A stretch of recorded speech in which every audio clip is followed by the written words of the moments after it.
Walang gabi na tuhan, gabi na pagkain.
Forever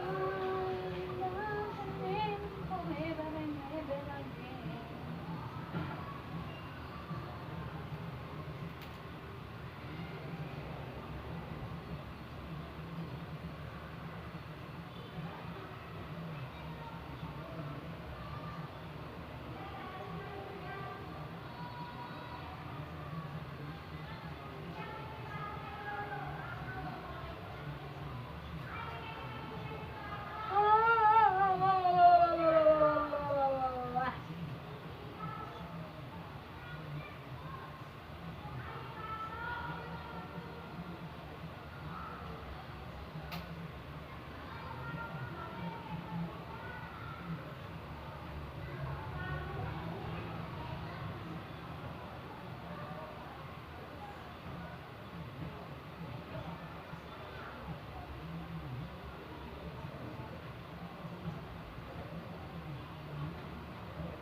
Along this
goodbye doesn't mean forever.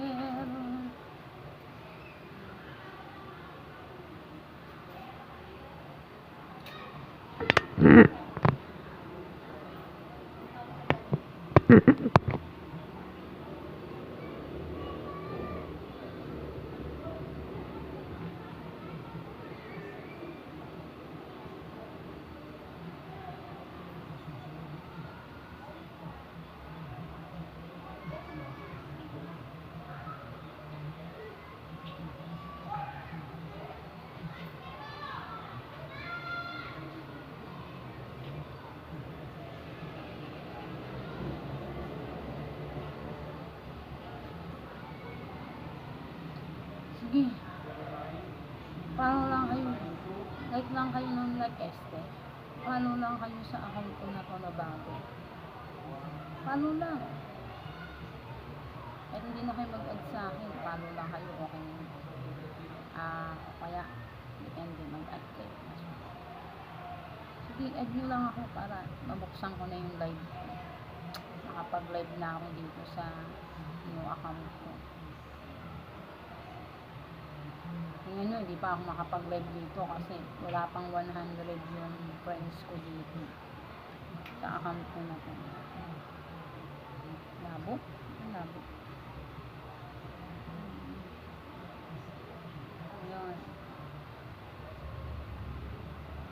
pang live.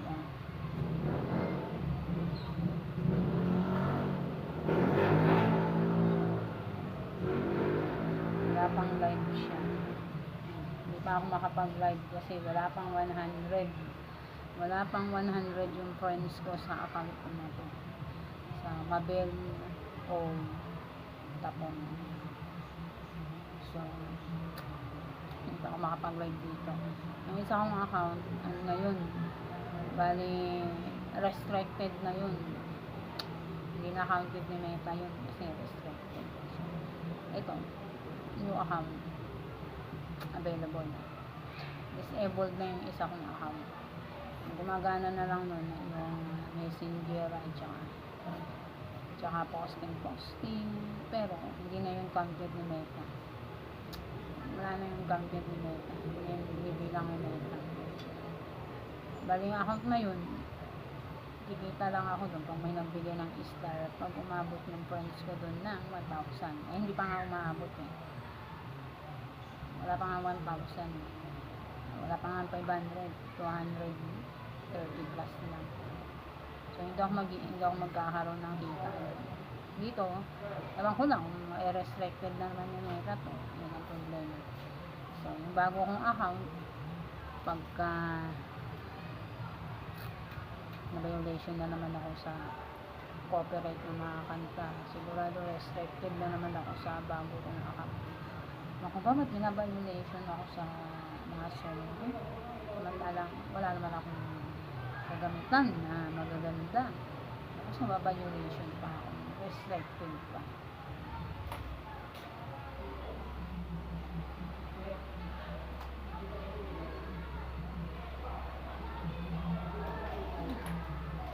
Yung mic ko, peke. Yung speaker ko, peke. Tapos, nare-restricted pa ako nun. Ang lagay na yun. Siguro di, peke yung mga gamit ko. Kaya na-restricted ako kasi peke yung mga gamit ko. Hindi naman peke yung original, kaya lang mumurahin. Mumurahin lang yung gamit ko. Hindi siya kagaya ng iba na speaker. Talaga, grabe. Tapos, pang ano talaga siya, pang music, diba? May mga pantimpla, may pang ano, maganda pakinggan, ganun, hindi. Akin, real na rin lang naman at original voice lang talaga kasi mumurahin lang yung mic tsaka yung speaker. Tapos nare-restricted pa yun. Bakit Meta? Ano Meta?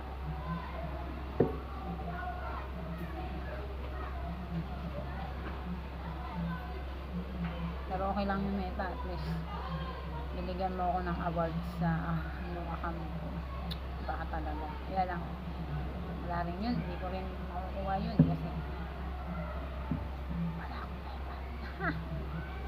Okay lang.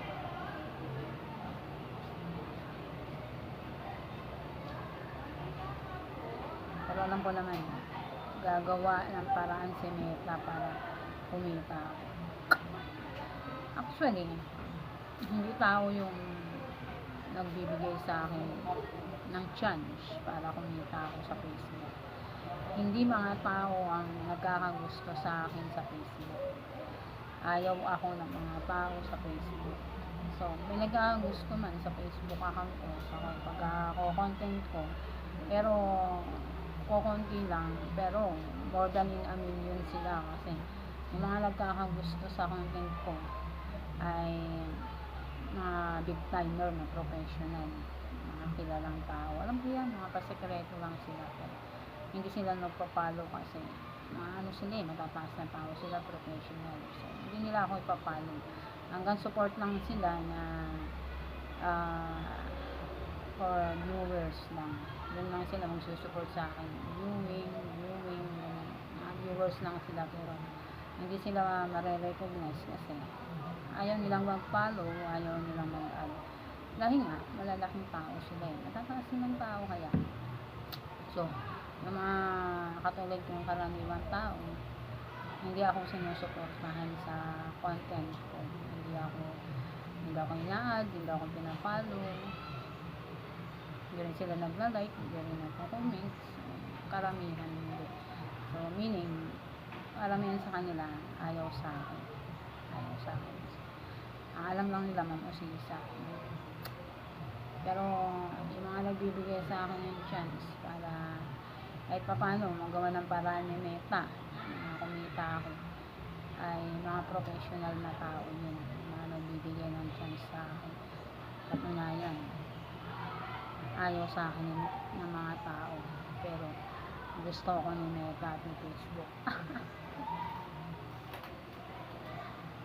Diyan ako lamang sa inyo. Joke mo lang.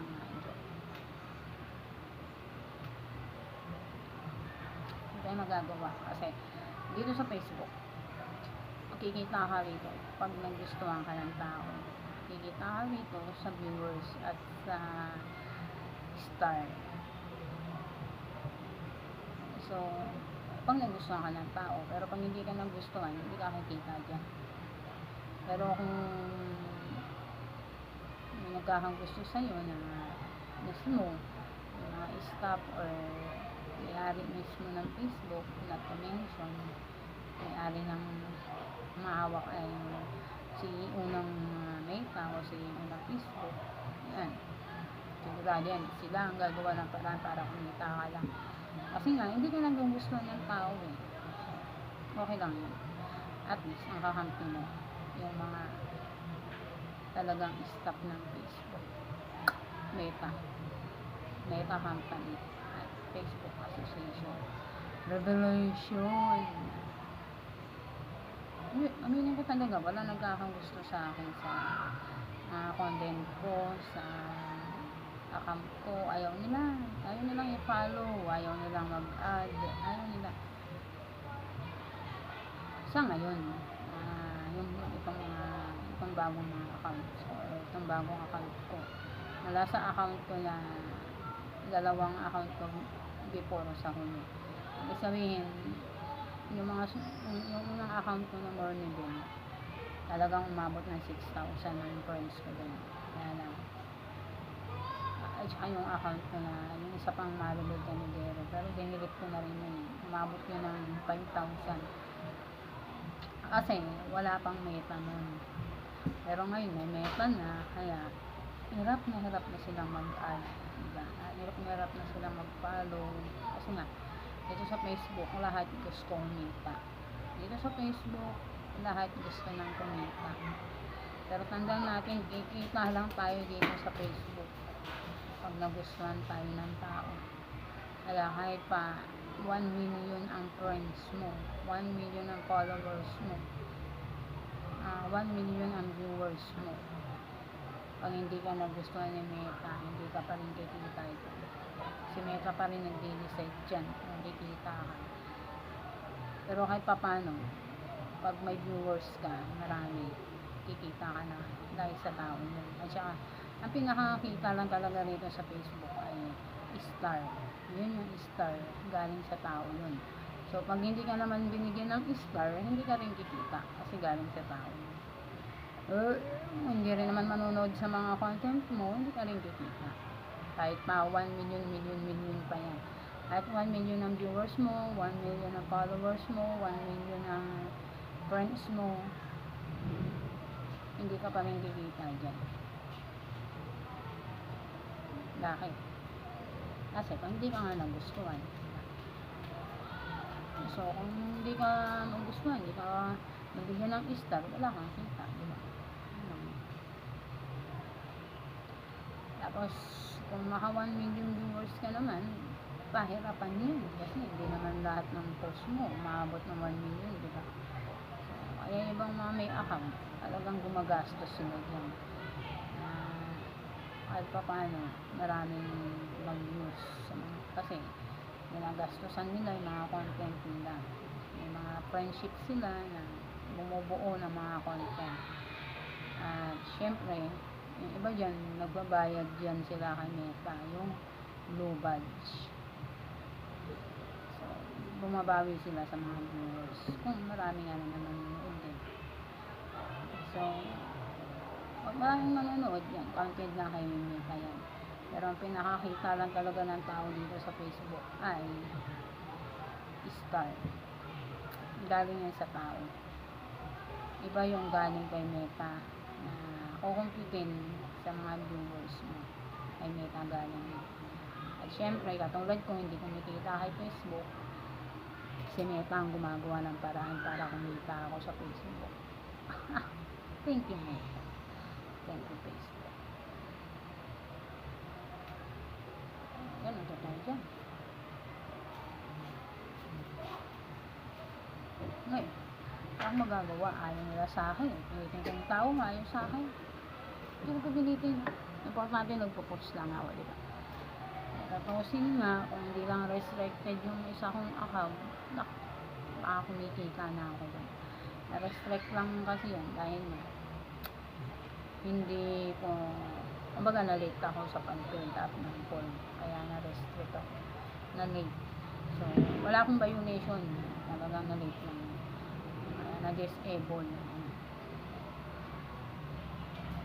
Tapos yung sa, ano lang yun, Meta Business.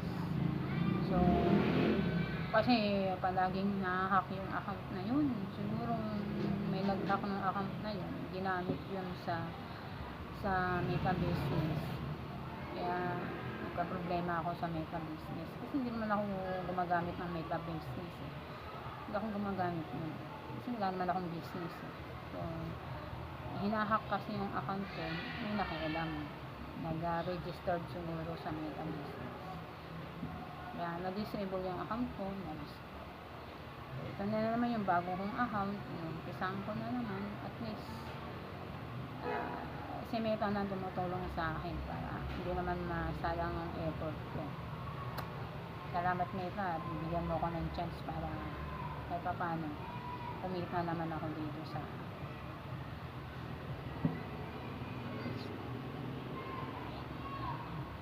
di ba?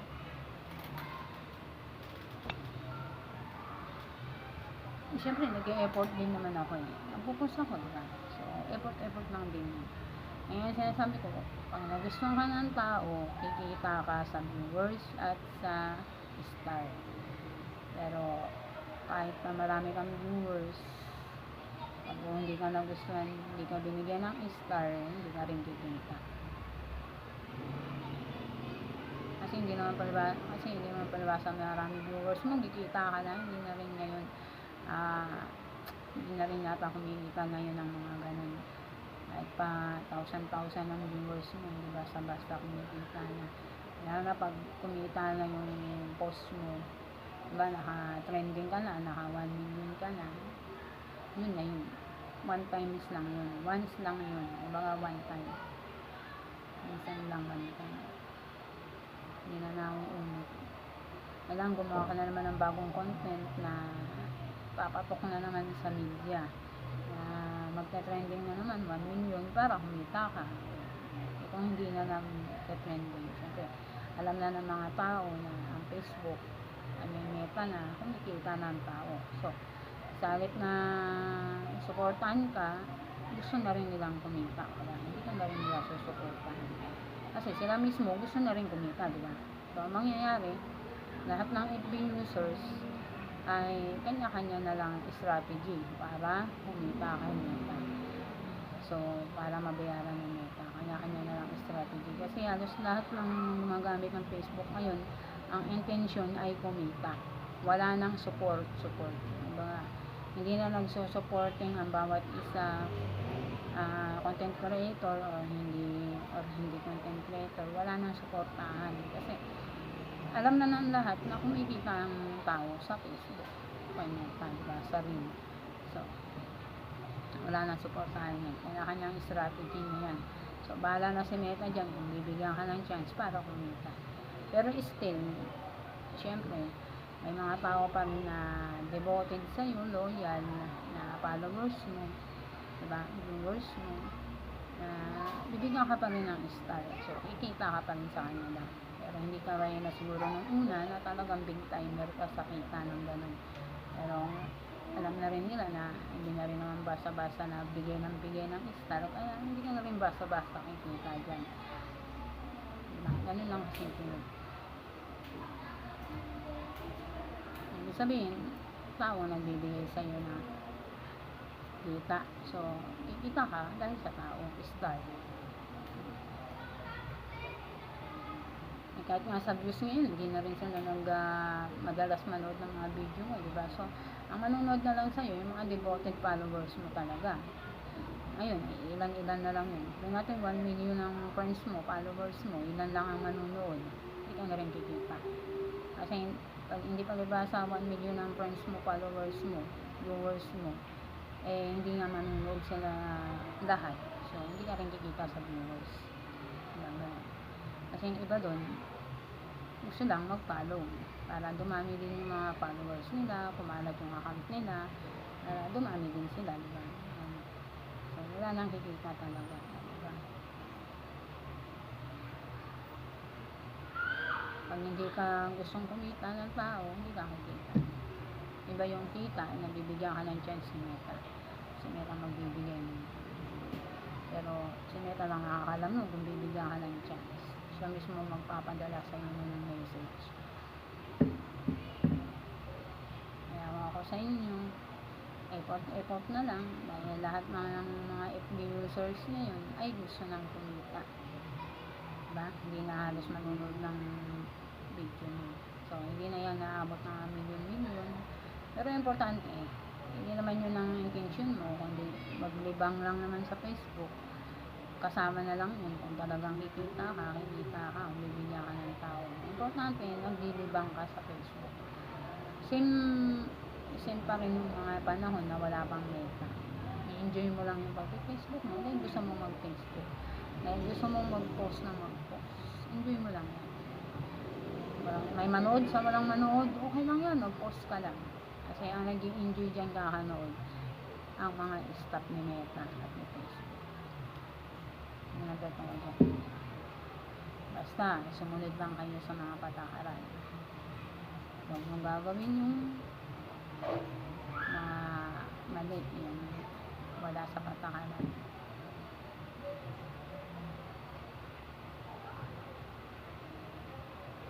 Okay. So, dahil nga nag-i-interest na ngayon kumita sa Facebook, ilan-ilan na lang yung manonood ng mga content mo, ilan-ilan na lang yung magbibigay sa iyo ng star. Kasi lahat mo gusto nang kumita. Tandaan natin, kahit walang kita sa Facebook, kay Meta, kay Ring, okay lang yan. Tuloy mo lang yan, post ka lang ng post. Ayun nga, naglilibang ka lang, nag-i-enjoy ka lang. O syempre, ang Facebook, communication yan sa pamilya, di ba? Sa mga kakilala, sa mag-anak, kapatid, di ba? Nakakadugo. So, doon ka mag-focus. Focus mo dyan ang intention mo at interest mo sa Facebook ay to communicate. To communicate with your family and friends and legit people. Sabihin na natin yung mga kilalang tao, siyempre, alam mo naman yun, yung mga legit na mga account, diba? Kilala mo yun. So, yun tayo mag-focus, communication. Hindi dahil sa gusto mo lang magkapera. Huwag pera ang habulin sa Ring at sa Facebook at Meta. Huwag pera. I-enjoy mo lang ang pag-Facebook mo, tulad pa rin ng dati, nang wala pa si Meta. Enjoy using Facebook. Still enjoy using Facebook without the interest of earning money for just self-interest. Diba? Mag-post ka lang. Tulad pa rin ng dati. Bahala na si Meta sa inyo. Bye. Bye-bye.